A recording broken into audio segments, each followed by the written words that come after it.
எங்குமுளன் கண்ணனென்ற மகனைக் காய்ந்து இல்லையால் என்று இரணியன் தூண்புடைப்ப அங்கு அப்பொழுதே அவன் வீயத் தோன்றிய சிங்கப்பிரான் பெருமை ஆராயும் சீர்மைத்து ஆடி ஆடி அகங்கரைந்திசை பாடி பாடி கண்ணீர் மல்கே எங்கும் நாடி நாடி நரசிங்காவென்று வாடி வாடும் இவ்வாழ்ந்தது அந்தியம்போதில் அறிவுருவாகி அரிய எழுத்தவன் பள்ளியிலோதி வந்ததன் சிறுவன் வாயிலோர் ஆயிரநாமம் உள்ளியவாகி போதாங்கவனை கொன்றுமோர் பொறுப்பிலனாகி பிள்ளையை செய்து வெகுண்டதூன் புடைப்ப பிறைய கணல் விழி கேழ்வாய் தெள்ளிய சிங்கமாகிய தேவை திருவள்ளி கேடிக் கண்டேனே என்று ஆழ்வார்களால் போற்றி புகழ்ந்து பாடப்பெற்ற பூமி லீலாசமே லக்ஷ்மீந்திர சிம்மசுவாமி ஆராதனை தெய்வமாக கொண்டு கடந்த 626 வருடங்களாக இடைவிடாது ஆராதித்துக் கொண்டிருக்கும் அழகிய சிங்கர்களின் கிரமத்தில் 46வது பட்டத்தில் வீற்றிருக்கும் இப்போ பிரகிருத மழை சிங்கர்களுடைய திருவிழிகளை விஸ்வாவசுன்னு சொல்லக்கூடிய இந்த வருஷத்தில் விருச்சிகம்னு சொல்லக்கூடிய கார்த்திகை மாதத்தில் கிருஷ்ணபட்சத்தில் யாருக்குமே சுலபமாக கிடைக்கா துவாதசி திதியில் இந்த துவாதசி திதிக்கு என்ன சிறப்புன்னு கேட்டிங்கன்னா அதுக்கு நாராயண திதின்னு பேர். இந்த பகவானுடைய நாராயணனுடைய திதி நேராக அவர் போய் மோட்சத்துக்கு போடுவார். அந்த மாதிரி திதியில் இந்து தினே அப்படின்னு சொல்லக்கூடிய திங்கட்கிழமை எண்ணிக்கை வாத்தூல கோத்திரத்தை சேர்ந்த சந்தான கோபாலாச்சாரியார் ஆச்சாரியன் திருடிகளை அடைந்தான்னு இருக்கும். ஸ்ரீ வைஷ்ணவத்தில் மட்டும்தான் ஆச்சாரியன் திருடிகளை அடைந்தான்னு போடுவான். ஏன்னு கேட்டிங்கன்னா நம்ம ஆச்சாரியன் வேறு யாரும் இல்லை, சாட்சாத் அந்த லக்ஷ்மீந்திர சிம்ம சுவாமியை அவதாரம் எடுத்து நம்மளை ரட்சிப்பதற்காக வேண்டி ஆச்சாரியனா உதித்திருக்கிறார் என்பதுதான் 100% உண்மை.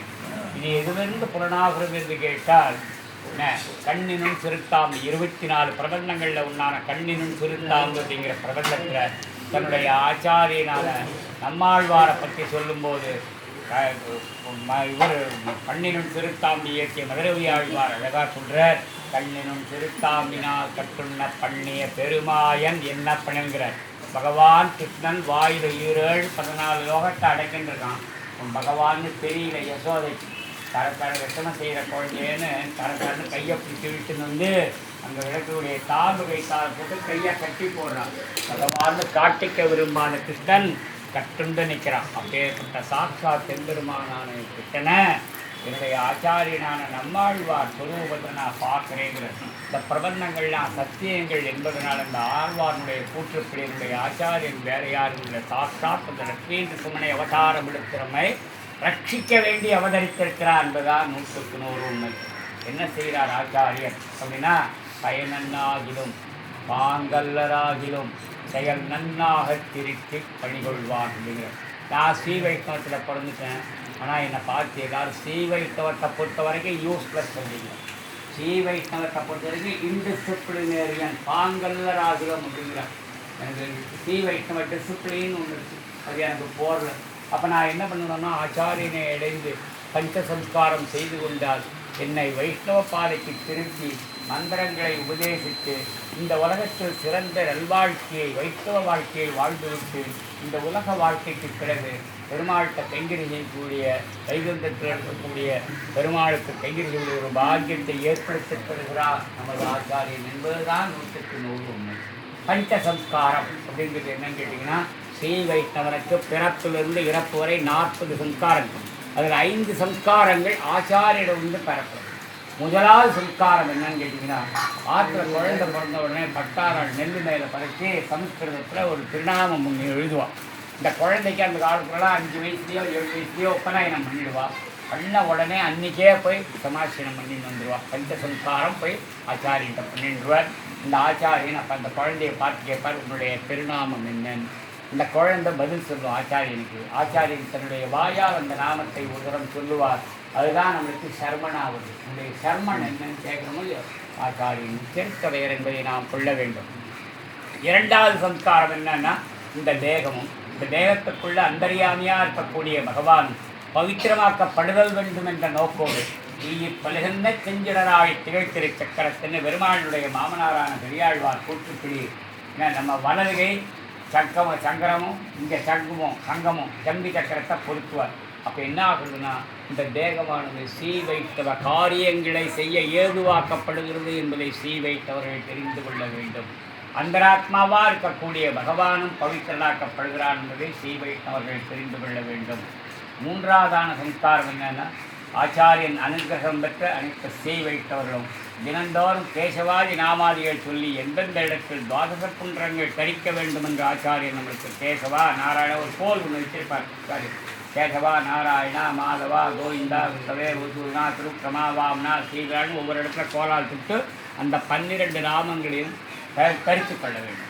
12 பெருமாளுடைய நாமங்களையும் 12 தாயாருடைய திருநாமங்களையும் சொல்லி அந்த துவாதச குன்றங்கள் அனைத்து வைத்தவர்களும் தினந்தோறும் தரித்து கொள்ள வேண்டும்.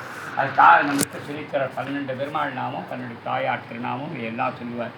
4வது சம்ஸ்காரம் என்னன்னு கேட்டிங்கன்னா, பகவான் கிருஷ்ணன் குருக்ஷேத்திர யுத்தத்தில் அர்ஜுனனுக்கு உபதேசம் பண்ணுற மாதிரி நம்மளுக்கு பகவத்கீதையை சொல்கிறார்.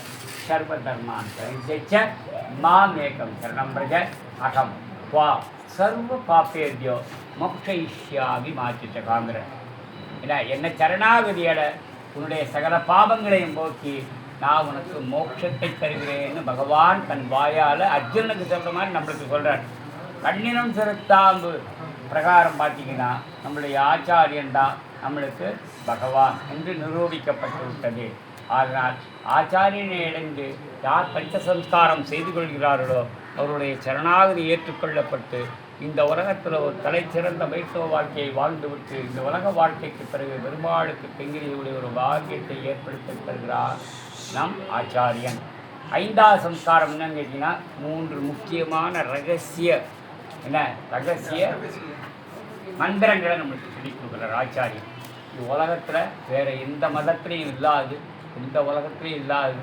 அது நம்மளுக்கே நம்மளுடைய பெரும் பேர் என்னென்னா, அந்த 3 மந்திரங்களையும் நம்முடைய ஆச்சாரியன் நம்மளுக்கு சொல்லித் தருவார். முதலாவது மந்திரம் என்னென்னா, அஷ்டாட்சரம்னு சொல்லக்கூடிய உயர்ந்த மந்திரமான அஷ்டாட்சர மந்திரத்தை முதலில் போதிப்பார். இந்த அஷ்டாட்சர மந்திரம் என்னென்னா, வேதங்களில் எது சிறந்த பாகம் என்று தர்க்கம் விழுந்த போது முனிவர்களும் தபஸ்விகளும் ஞானிகளும் வேதத்தை பானையில் போட்டு கடையும் போது இந்த அஷ்டாட்சர மந்திரம் தான் மேலே வருது. இதனுடைய பயன்பாடு என்ன அப்படின்னு கேட்டிங்கன்னா, நம்முடைய பிராரப்த வினைகளை முழுவதுமாக போக்கக்கூடியது இந்த அஷ்டாட்சர மந்திரம் என்பதை ஸ்ரீ வைஷ்ணவர்கள் தெரிந்து கொள்ள வேண்டும். யார் அஷ்டாட்சர மந்திரத்தை ஜபிக்கிறாளோ அவளுடைய பூரணமாக அவளுடைய பிராரப்த வினைகளை போக்கக்கூடியது இந்த அஷ்டாட்சர மந்திரம். அப்போது மகாலட்சுமி தாயார் மகாவிஷ்ணுகிட்ட சொல்கிற, இந்த பிரபன்னர்கள் அஷ்டாட்சர மந்திரத்தை சொல்லி நம்மக்கிட்ட வர முடியாது. ஏன்னா இதுக்கு காலங்கள் உண்டு, நியதிகள் உண்டு, ஸ்வரங்கள் உண்டு.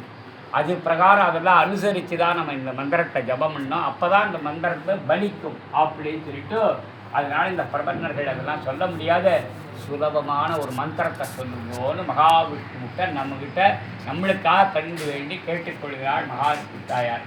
அப்போ மகாலட்சுமிக்கு பதில் சொல்கிற மாதிரி, ஸ்ரீமன் நாராயண சரணம் பிரபத்தே ஸ்ரீமதே நாராயணாய நமகா அப்படிங்கிற துவயமந்திரத்தை காலத்துக்கு உபதேசம் பண்ணுறார். இதுக்கு காலங்கள் கிடையாது, நீதிகள் கிடையாது, ஸ்வரங்கள் கிடையாது. யார் வேணாலும் எப்போனாலும் சொன்னால் தீர்த்தா மாட்டு நெத்திக்கிட்டுன்னு நீங்கள் பாட்டுக்கு புரிய ஆரம்பிக்கிறான். நாமங்கள் மாதிரி இதுக்கு காலங்கள் ஸ்வரங்கள்லாம் கிடையாது. நம்மளுக்காக சுலபமாக பெற்றுத்தந்த இந்த மந்திரத்தை யார் அனுசந்தித்தாலும் அவளுக்கு பூரண பிராரப்த கர்மாக்கள் முழுவதுமாக ஒழிக்கப்பட்டு இந்த உலக வாழ்க்கைக்கு பிறகு அவளுக்கு மோட்சஸ்தானத்தை பகவான் கொடுத்திருக்கிறான் என்பதை நாம் தெரிந்து கொள்ள வேண்டும். 3வது மந்திரம் என்னென்னா, குருக்ஷேத்திர யுத்தத்தில் பகவான் கிருஷ்ணன் அர்ஜுனனுக்கு உபதேசம் பண்ணுற மாதிரி பண்ணுறார். சர்வ தர்மான் பரித்யஜ்ய மாமேகம் சரணம் பிரஜ அகம் வா சர்வ பாப்பேத்யோ மோக்ஷயிஷ்யாமி மாச்சிட்டகா அப்படிங்கிற. என்னை சரணாகதி அடைஞ்சேன்னா உனக்கு சகல பாவங்களையும் போக்கி உனக்கு மோட்சத்தை தருகிறேன் என்று பகவான் தன் வாயால் அர்ஜுனனுக்கு சொல்கிற மாதிரி நம்மளுக்கு சொல்கிறார். அப்போ நம்ம என்ன பண்ணணும்? நம்மளுக்கு ஆச்சாரியன் நம்மளுக்கு செதி கொடுத்த இந்த மந்திரத்தை சர்வதர்மான் பரித்யத்தை யார் சொல்கிறாளோ அவளுக்கெல்லாம் சகல பாவத்தையும் போக்கி சரணாகதி ஆச்சாரியன்ட்ட யார் பண்ணிக்கிறாளோ அவளுக்கு மோட்சத்தை கொடுக்குறான் பகவான் கிருஷ்ணன் என்பது தெளிவாகிறது. மோட்சம் அப்படின்னா என்னென்னா, மோட்சங்கிற டேமுக்கு எண்டுனுக்கு எதுக்கு எண்டுன்னா சைக்கிளாம்பல். ஆன்மா அழியாது. ஒவ்வொரு ஆன்மாவும் 84 லட்சம் பிறவி கிடைக்கணும். அண்டசம்னு சொல்லக்கூடிய 21 லட்சம் பிறவி முட்டையிலிருந்து வெளிவரக்கூடிய உயிரிடம். இன்னொரு 21 லட்சம் பிறவி மெமேலியன்ஸ்னு சொல்லக்கூடிய பால் ஊட்டக்கூடிய இனங்களைச் சேர்ந்த 21 லட்சம் பிறவி பிறக்கணும். இன்னொரு 21 லட்சம் பிறவி உலகத்தில் இருக்கிற சகல ஜீவராசிகளுக்கு உண்ண உணவும் குடிக்க நீரும் சுவாசிப்பதற்கு இலவசமாக ஆக்சிஜனம் கொடுத்து கொண்டிருக்கக்கூடிய செடி கொடி தாவர வகைகளாக பிறக்கும். இன்னொரு 21 லட்சம் பிறவி கண்ணுக்கு புலப்படாத பாக்டீரியா வைரஸ்ன்னு சொல்கிறோம் இல்லையோ, அந்த மாதிரி கண்ணுக்கு புலப்படாது. எலக்ட்ரானிக் மைக்ரோஸ்கோப் எடுத்து ஸ்டடி பண்ணால் தான் நம்மளுக்கு தெரியும். ஆனால் அதுக்கும் ஆத்மாவாக இருக்குது. அந்த மாதிரி ஒரு 21 லட்சம் பிறவி பிறக்கணும். ஆக எல்லாரும் இந்த சைக்கிள் ஆஃப் பர்த்து பேர் 84 லட்சம் பிறவி பிறந்தே ஆகணும். ஆனால் இங்கே இருக்கக்கூடிய வைத்தவர்கள் மாத்திரம் சிறப்பு பிறப்பாக பிறப்பிக்க வைக்கப்பட்டவர்கள் என்பதை நாம் தெரிந்து கொள்ள வேண்டும். எங்கேயோ எதுவாவோ எப்படியாவோ இருந்த நம்மளை ஒரு நாராயண சப்தம் கேட்கப்பட வைத்து அந்த சப்தத்தினால் சிறப்பு பிறப்பாக பிறப்பிக்க வைக்கப்பட்டவர்கள் இந்த வைத்தவர்கள் இதை நாம் தெரிந்து கொள்ள வேண்டும். இது எதனால் புலப்படுகிறது என்று கேட்டால் நாரதர் மகாவிஷ்ணுகிட்ட சொல்கிறார், எப்போ பார்த்தாலும் நான் நாராயணான்னு சொல்லிட்டுக்கிறேன், இதுக்கு என்ன அர்த்தம்னு. அவருக்கு அர்த்தம் தெரியாது. இல்லை, நாராயணனுக்கு எக்ஸ்ப்ளனேஷன் கொடுக்கணுங்கிறது அவசியம் இல்லை. இருந்தாலும் இப்படி ஒரு கான்வர்சேஷன் நடந்தால் தான் நம்ம சீக்கிரமாக புரிஞ்சுக்க முடியுங்கிற நோக்கில் அவர் சொல்கிறார். சிரிச்சுட்டே மகாவிஷ்ணு சொல்கிறார், அதில் ஒரு புழு போடுது பாரு, அதுக்கிட்ட போய் சொல்லு நாராயணாங்கிறோன்னா அந்த புழுக்கிட்ட போய் நாராயணாங்கிற அந்த புழு சுற்றி போயிடுது. அங்கே ஒரு பட்டாம்பூச்சி பிறகு பாரு, அதுக்கிட்ட போய் சொல்லுறோடனே அந்த பட்டாம்பூச்சி இருக்குன்னே அந்த பட்டாம்பூச்சிட்டு போய் நாராயணாங்கிறார், அதுவும் சுற்றி போயிடுது. அரண்மனையில் வைஷ்ணவ குலத்தில் ராஜகுமாரன் பிறந்திருக்கான், அவன் காதில் போய் சொல்லுங்கிறார். இப்போ பயப்படுறார் நாரதர்.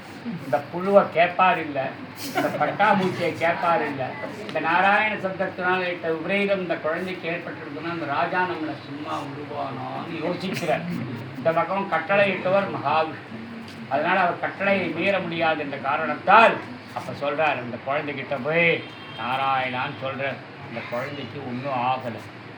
என்ன முன்ன பிறப்பில் புழுவாகவும் அடுத்த பிறப்பில் பட்டாம்பூச்சான ஜீவன் நாராயண சொந்தத்தினால் சிறப்பு பிறப்பாக வைத்த உலகத்தில் அவதரித்திருக்கிறான் என்பதுதான் 100% உண்மை.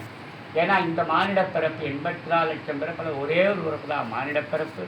அந்த பிறப்புலையும் வைத்த பிறப்பாக நம்மளுக்கு கொடுத்துருக்கானா, இவ்வளோ பாக்கியம் செஞ்சுருக்கோம். நம்முடைய பெற்றோர்கள் எப்படியெல்லாம் பாக்கியம் செஞ்சு நம்மளை ஈன்றெடுத்திருக்க வேண்டும் என்பதை வைத்தவர்கள் தெரிந்து கொள்ள வேண்டும். இப்படி ஒரு பிறப்பை கொடுத்தால்தான் அச்சாதாரமூர்த்தியாக இருக்கக்கூடிய பகவானை இந்த கண்ணால் பார்க்க முடியும், கையால் அவனை கும்பிட முடியும், காலால் அவன் கோயிலுக்கு போக முடியும், காதால் அவன் புகழை கேட்க முடியும், வாயால் அவன் புகழை பாட முடியும், சர்வ அங்கங்களினால் அவனை சேவிக்க முடியும். வேறு எந்த பிறப்பிலையாவது முடியுமா? சற்றே சிந்தித்து பாருங்கள். அபூர்வமான ஒரு பிறவையை நம்மளுக்கு வைத்த ஒரு பிறப்பை கொடுத்திருக்கான் பகவான். அந்த பிறப்பை நாம் உபயோகப்படுத்தி கொள்ள வேண்டும். ஆச்சாரியனை அடைந்தால் சகலமும் நம்மளுக்கு நிறைவேறும் என்பதை கருத்தில் கொள்ள வேண்டும். அதனால் ஆச்சாரியத்தை யார் சமாஜனம் பரிநியாசம் பண்ணிக்கலையோ அவள்லாம் முதலாவதாக எல்லாருக்கும் நான் சொல்ல வேண்டியதில்லை. எல்லா வைத்தவர்களும் தெரியும், இது தெரியாமல் இல்லை. வைக்க குழந்தையாக இருக்கும்போதே அவளுக்கு சொல்லிடுவா. ஏன்னா அந்த மாதிரி வம்சங்களில் வந்தவா தான் இந்த வைத்தவர்கள். அதனால் அதை பரிபூர்ணமாக நிறைவேற்றி கொள்ள வேண்டும் என்று கேட்டுக்கொள்கிறேன். இந்த ஜீவனானது இந்த உடம்புலேருந்து வெளிப்பட்ட உடனே என்ன ஆகும்னா, தனித்து விடப்பட்ட இந்த ஆத்மா அங்கேயும் இங்கேயும் அலைஞ்சிருக்கும். பஞ்சபூதங்களால் இந்த உடம்பு எரிக்கப்பட்டு பஞ்சபூதங்களோட கலந்து விடும். அந்தந்த இந்திரியங்கள் அந்த தேவதைகளுக்கு போய்டும். காட்டில் போகிறோடனே கண்ணில் மூக்கில் வாயில் காதில் நெஞ்சிலெல்லாம் நெய்யை விட்டு மந்திரம் சொல்லும்போது இந்திரியங்கள் பிரியா விடை பெற்று அந்த தேவதைகளுக்கு போய்விடும். பஞ்சபூதங்களால் இந்த உடம்பு எரிக்கப்பட்டு பஞ்சபூதங்களோட கலந்து விடும். தனித்து விடப்பட்ட ஆத்மாவுடைய கதாகதி என்னன்னு கேட்டிங்கன்னா, அங்கேயும் இங்கேயும் அலைஞ்சிருக்கோம், போக்கடம் கிடையாது. ஒரு 80 வயசு 90 வயசும் இருப்பிடமாக கொண்ட இந்த உடம்பை இழந்து விட்டது. தனியாக சுற்றி கொண்டிருக்கும். தனியாக அந்த ஆத்மா மாத்திரம் வைகுண்டத்துக்கு போக முடியாது. அதுக்கு ஒரு சூக்ஷ்ம சரீரம் தேவை. அதனால் 3ஆம் நாளோ 5ஆம் நாளோ அந்த காலத்துலாம் முதல் நாள் அவள் பண்ண ஆரம்பிப்பான். நதி தீர குண்டேன்னு முதல் நாள் அவருடைய வேஷ்டியிலிருந்து கிழிக்கப்பட்ட பகுதி துணி, அவர் படுக்கையிலிருந்து கிழிக்கப்பட்ட பகுதி துணியை கொண்டு எள்ளுஞ்சலம் விட்டு என்ன வாத்தூர கோத்ராணாம் சந்தான கோபாலன் சர்மணக ஆவாகையாமின்னு சொல்லுவாள். அந்த துணியினுடைய வாசனையை பிடிச்சி அவள் எங்கே இருந்தாலும் உண்டு. வாத்தூர கோத்திரத்தில் எவ்வளோ பேர் எவ்வளோ சந்தான கோபாலன் இருப்பார். ஐடென்டிஃபிகேஷன் மார்க் என்னென்னா அந்த துணி. அதை மோப்பம் பிடிச்சிட்டு அவள் வந்துடுவா. வாத்தியார் சொல்லுவார், இந்த துணி பத்திரம் கொம்பு பத்திரம் அப்படின்ட்டு. அதை விட்டு நீங்கள் அமெரிக்காவில் காரியம் பண்ணால் கூட அந்த துணியோட அவள் ஸ்பான்டேனியஸாக அவள் போய் சேர்ந்து அதை ஸ்வீகரிச்சுப்பா. தீர்த்தினோடனே உள்ளே போய் ஒரு மேடையை போட்டு அவளுக்கு கருங்கல் சிலையில் தர்பையை சுற்றி திருப்பி ஆவாகனம் பண்ணுவாள். ஆவாகனம் பண்ணும்போது வாசூல கோத்ரானாம் சந்தான கோபாலன் சர்மணகா ஆவாகையாமின்னு சொல்லும்போது வாங்க வந்துடுவா. தினமும் பெரிய உருண்டை சாதம் சின்ன உருண்டை சாதம் வைக்கும்போது ஒரு சூக்ஷ்மமான சரீரம் படைக்கப்படுகிறது என்பதை ஸ்ரீவைஷ்ணவர்கள் தெரிந்து கொள்ள வேண்டும். இந்த ஆத்மா மாத்திரம் போக முடியாது. இந்த 10 நாள் காரியத்தில் ஒரு சூக்ஷ்ம சரீரம், சூக்ஷ்மம்னா கண்ணுக்கு புலப்படாது, இந்த கண்ணால் நம்ம பார்க்க முடியாது. அந்த சூக்ஷ்ம சரீரத்தை 10ஆம் நாள் முதல் நாள் முகம் வளரும், கழுத்து வளரும், மார்பகங்கள் வரும், கைகள் வளரும், தொடைகள் வரும், கால்கள் வரும். 10ஆம் நாள் கம்ப்ளீட் ஆகிடும். பிரபூத பலி குட்டிட்டு 11ஆம் நாள் ஏகோதிஷ்டம் பிராமணன் மேல் ஏவிட்டு 12ஆம் நாளில் சௌந்தேகரியன் சந்திரகோபாலாச்சாரியார் உங்களுடைய தாத்தா பேரை கூப்பிட்டு விஸ்வதேவரை கூப்பிட்டு மகாவிஷ்ணுவை கூப்பிட்டு உங்கள் சாட்சியாக வசுரூபாங்கிற பித்திருஸ்தானத்தில் இந்த சந்தான கோபாலாச்சாரியாரை உட்கார்த்திக்கிறேன் என்று அனுமதி கேட்டு நேற்று 2 அவர் பித்ருவாயிட்டார். அவருடைய இதிலிருந்து பார்த்தீங்கன்னாக்க இன்றைக்கி 52 நிமிஷமாக அவர் போன உடனே அன்னிலிருந்து அவளுடைய கேலண்டர் மாறிடும். ஒரு நாளுங்கிறது அவளுக்கு 4 நிமிஷம். அதனால் 52 நிமிஷமாக நம்மக்கிட்ட இருக்கார். அந்த 52 நிமிஷத்தில் எதுக்காக இருக்கார் அப்படின்னு கேட்டிங்கன்னா, அவர் வசுரூபான்னு பித்ருஸ்தானத்தை அடைந்தால் கூட அவரால் போக முடியாது. அவர் மேலே இருக்கக்கூடிய இந்த பகவத் நீங்குவதற்காக தான் இன்றைக்கு இந்த பிரபந்த கோஷ்டி வேத கோஷ்டி ஏற்பாடு பண்ணியிருக்கோம். இந்த பிரபந்தங்கள் மூலமாக தான் அவரால் வைகுந்தம் செல்ல முடியும் என்று ஸ்ரீவைஷ்ணவர்களை தெரிந்து கொள்ள வேண்டும். மரணமானால் வைகுந்தம் கொடுக்கும் பிரான் அப்படின்னு சொல்கிறார் ஆழ்வார். அப்படின்னா என்ன? ஸ்ரீவைஷ்ணவர்களுக்கு உரித்தானது மரணமானால். ஏன்னா இது சொன்ன மரணமானால் எப்போ பார்த்தாலும் நாராயண சிந்தனையே சிந்தை மற்றொன்றின் திறத்ததல்லா தன்மை தேவபிரான் அறியும்னு ஆழ்வார் சொல்கிற மாதிரி எப்போ பார்த்தாலும் நாராயணன் ஆழ்வார்கள் ஆச்சாரியர்கள் இவளை பற்றியே நினைச்சிருக்கிறதுனால நம்ம அதனால் எப்போ பார்த்தாலும் நாராயணன் போய் கைங்கறி செய்யறதுக்கான ஒரு பாக்கியத்தை ஏற்படுத்தி பெறுகிறான் நம்முடைய ஆச்சாரியர் என்பதை நாம் நினைவில் கொள்ள வேண்டும். அதனால் பார்த்தீங்கன்னா இந்த 10ஆம் நாள் அன்றைக்கி சுபஸ்ரீகாரம் அன்றைக்கி இவரை இப்போ சூக்ஷ்மமாக கவனிச்சுருக்கார். இங்கே தான் இருக்க ஒரு புஷ்பகமான பக்கத்தில் அவரை அழிச்சின்னு போட்டு சொல்லலாம். நம்மளே சொல்லலை, ஆழ்வார் சொல்லும்போது சொல்கிறார். கலர்விண்ணிய எண்ணுமெங்கும் பரந்த கனிமுதல் ஞானமன்றாய் அளவுடை 5 புலன்கள் அறியா வகையால் அருவாகி நின்னாய் அப்படிங்கிறார்.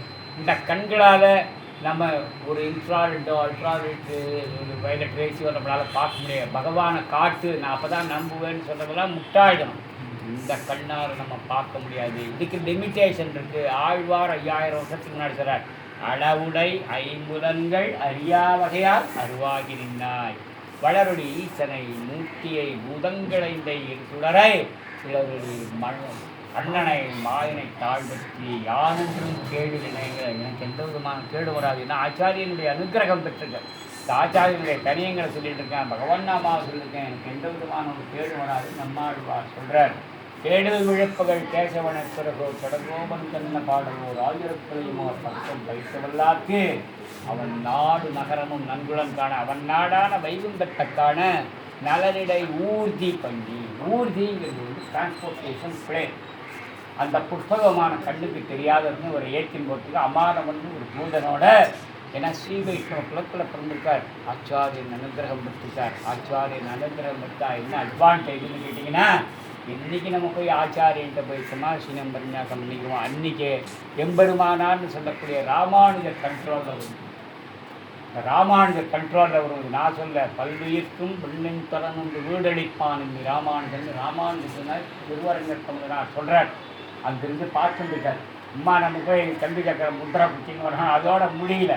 அன்றைக்கி அவர் சூப்பர் கம்ப்யூட்டரில் எம்படாயிருந்து இந்த இன்ஃபர்மேஷன் என்பதை சுதா மங்கார் தெரிஞ்சு கொடுக்கணும். கம்ப்யூட்டர் எக்ஸ்பர்ட் கொடுக்கணும்.